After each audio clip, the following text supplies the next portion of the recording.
ആഘോഷിക്കുന്നത് ഇത് 88ാമത്തെ ആദ്യത്തെ പെസഹ ഓർക്കുന്നുണ്ട്. ഓർക്കുന്നു. എങ്ങനെയുണ്ട് ആ പെസഹ ഈ പെസഹ ഇപ്പോൾ ആ കാലത്തിലെ പെസഹ ആഘോഷം ഈ ഇപ്പോഴത്തെ പെസഹാഘോഷങ്ങൾ എല്ലാം നമ്മുടെ സഭയുടെ ചട്ടം അനുസരിച്ച് എല്ലാ കാര്യങ്ങളും ഭംഗിയായിട്ട് ഇങ്ങനെ പോകുന്നു. പണ്ടത്തെ ആഘോഷങ്ങൾ ഇപ്പോഴത്തെ ആഘോഷങ്ങളോ ചോദിക്കുന്നു. അത് ഈ വലിയ വ്യത്യാസങ്ങളൊന്നും തന്നെ ഇല്ല. എങ്കിലും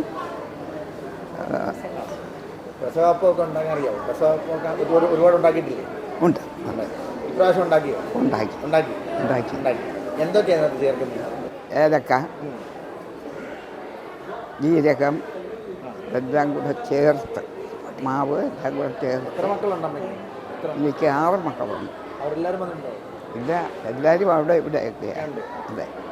കൊച്ചുമക്കൾ എത്ര ഉണ്ട്? കൊച്ചുമക്കൾ 12 പേരുണ്ട്. ഈ വർഷത്തെ പെസഹാഘോഷം എങ്ങനെയുണ്ട്? ഈ വർഷത്തെ പെസഹാഘോഷം എങ്ങനെയുണ്ട്? ഇപ്പോഴത്തെ പെസഹ എങ്ങനെയുണ്ട്? ഒത്തിരി സന്തോഷം. എന്താണ് പറയാനുള്ളത്? ഈ പെസഹ എന്താ പറയാനുള്ളത്? ഈ പെസഹയിൽ ഇത്രയും പേര് ഒരുമിച്ച് ഇങ്ങനെ കൂടിയതിലും അത് കാണാനും ഈ പ്രായത്തിലും എനിക്ക് വരാനും എല്ലാം ഒത്തതിനും ഒത്തിരി സന്തോഷം. രാവിലെ പാട്ടോടുകൂടി ആരാധന ആരംഭിച്ചു. അതിനുശേഷം പ്രാർത്ഥന ഒക്കെ കഴിഞ്ഞ് അച്ഛൻ കുർബാനയ്ക്ക് കയറി. പരസ്യാരാധന ക്രമവും ഒക്കെ ഉണ്ടായിരുന്നു. അതിനുശേഷം അച്ഛൻ എല്ലാവർക്കും കുർബാന നൽകി. പിന്നീട് ഇതെല്ലാം ചെയ്ത് അവസാനിച്ചു. ഈ പ്രാവശ്യം എല്ലാ പക്കത്തിലും നല്ലതായിരുന്നു. നല്ല മെസ്സേജായിരുന്നു. എത്ര വർഷം കൊണ്ട് പങ്കെടുക്കുന്നു? ഇപ്പം 10-40 വർഷം കൊണ്ട്. ഒരുപാട് വർഷമുണ്ട്. ഈ പ്രാവശ്യമാണ് പ്രത്യേകത തോന്നിയത്. സന്തോഷമാണ്. ഹാപ്പിയാ. എല്ലാവർക്കും ആശംസ തരുന്നു. എല്ലാവർക്കും ആശംസ തരുന്നു.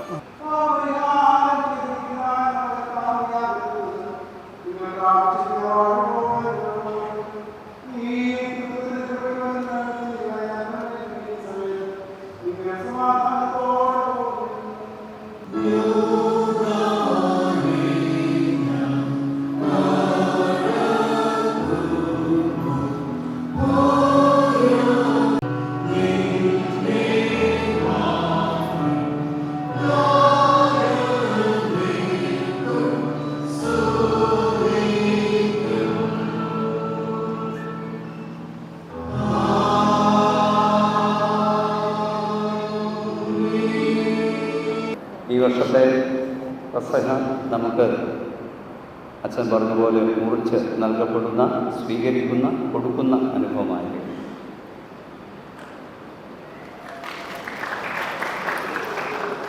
നാളെ 9 മണിക്ക് നമ്മുടെ ശുശ്രൂഷ ആരംഭിക്കും. എല്ലാവരും കർത്താവിനെ